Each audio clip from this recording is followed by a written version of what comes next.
Gerakan Bhinneka Nasionalis desak tragedi Kanjuruhan diusut tuntas. Harus ada yang bertanggung jawab.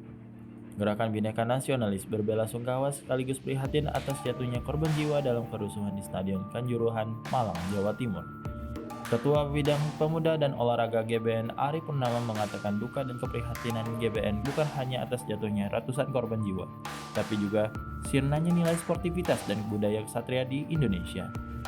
Karena itu, GBN mendesak agar tragedi ini segera diusut tuntas sehingga jelas siapa saja yang wajib bertanggung jawab atas ratusan nyawa yang meninggal dunia. Dalam peristiwa itu, ia melihat adanya kelalaian aparat yang tidak bersifat antisipatif, terutama dari pihak intelijen dan reserve yang kurang menyiapkan langkah preventif sedini mungkin.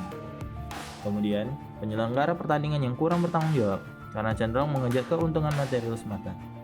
Bahkan, ia juga menilai hal ini sebagai kegagalan tupoksi Kementerian Pemuda dan Olahraga dalam melakukan pembinaan olahraga. Ia berharap seluruh elemen bangsa Indonesia agar mau lagi kembali bersikap jujur, sportif, dan ksatria, terutama dalam menghadapi kekalahan.